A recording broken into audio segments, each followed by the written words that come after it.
हूं रत्ना और आप देख रहे हैं सी न्यूज़ भारत। आए रुकते इस खबर की ओर। ढाटकी में इंसानियत को शर्मसार करने वाली घटना सामने आई है। गुंडेवार कोचिंग क्लासेस में पढ़ने वाली कक्षा 11वीं की मेधावी छात्रा पर कोचिंग शिक्षक संदेश गुंडेकर ने लगातार 1 साल तक यौन शोषण किया। इस घिनौने कृत्य के चलते छात्रा गर्भवती हो गई। गुनाह उजागर न हो इसलिए आरोपी ने पीड़िता को जबरदस्ती गर्भपात की गोलियां दी। इससे छात्रा को तेज रक्तस्राव होने लगा और उसकी हालत बिगड़ गई। परिजनों ने उसे पहले लाइफलाइन हॉस्पिटल पुसद में भर्ती कराया। वहां डॉक्टरों ने जब उसकी गर्भावस्था की पुष्टि की तो परिवार को बड़ा झटका लगा। आगे के उपचार के लिए छात्रा को नांदेड़ के बड़े अस्पताल ले जाया जा रहा था, लेकिन रास्ते में ही उसकी मौत हो गई।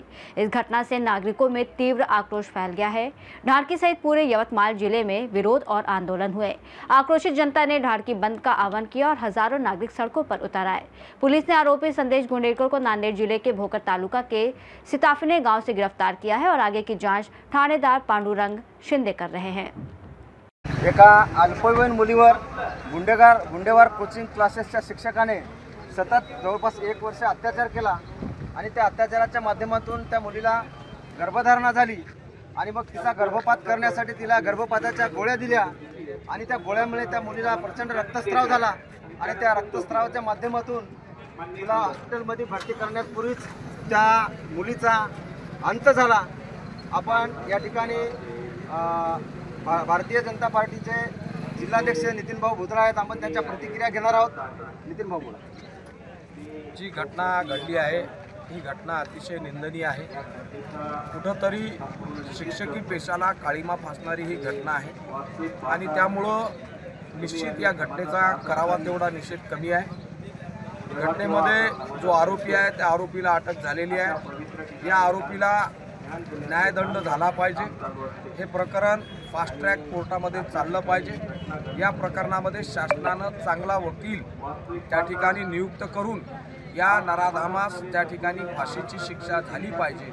अशा पद्धतीचा प्रयत्न या ठिकाणी करणं आम्ही करणार आहोत आणि निश्चितपणानं समाजानं सुद्धा या प्रकरणापासून काहीतरी शिकलं पाहिजे।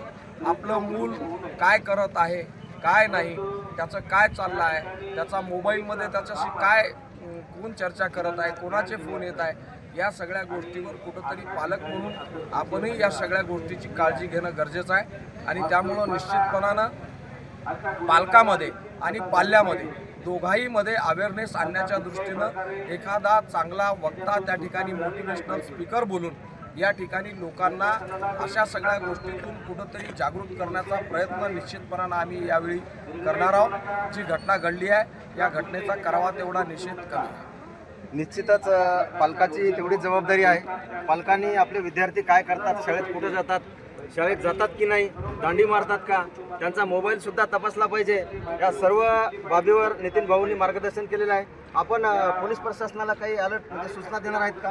घटना घडली तेव्हापासून सन्माननीय जिल्हा पोलीस अधीक्षक या पोलीस स्टेशनचे ठाणेदार यांच्याशी मी त्या ठिकाणी संवाद साधत आहे आणि निश्चितपणानं त्यांनी सुद्धा कायदेशीर संपूर्ण गोष्टी ज्या करायच्या आहेत त्या सर्व त्यांनी केलेल्या आहे। निश्चितपणानं या ठिकाणी या आरोपीला कडक सजा झाली पाहिजे।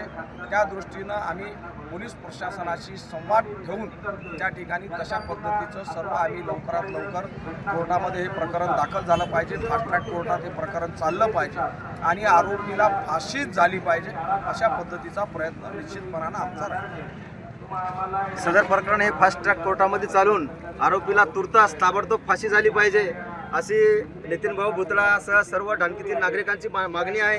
या ठिकाणी ढाणकीतले सर्व पक्षाचे सर्व पदाधिकारी सर्व जनता आज या ढाणकी बंदच्या आंदोलनामध्ये सहभागी झालेले आहेत। या ठिकाणी बिटरगाव पोलीस स्टेशनचे ठाणेदार साहेब पांडुरंगराव शिंदे साहेब या ठिकाणी उपस्थित आहेत। आपण त्यांच्या सुद्धा प्रतिक्रिया घेणार आहोत। बोला। सदर प्रकरणामध्ये आरोपी अटक केला असून पुढील तपास सुरू आहे।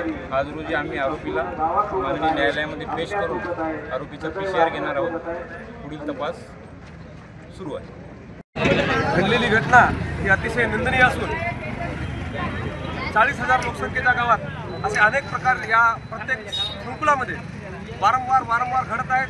हे तपासाअंती सिद्ध होईल, पण त्यापूर्वी शासनाला माझी नम्र विनंती आहे की इथं एवढ्या मोठा संख्या असताना दामिनी पथकाची या ठिकाणी नियुक्ती करण्यात यावी आणि प्रत्येक शाळेला प्रत्येक आठवड्याला किमान एक महिला सक्षम अधिकारी किंवा कॉन्स्टेबल जातीने जाऊन विचारपूस करून आस्थेनं विचारपूस करून मत परिवर्तन करून कुठल्या सामाजिक सालोखा निर्माण करण्याची आणि मुलींना अभय आणि आशावादी जीवन देण्याची संकल्पना निर्माण करू अशी मी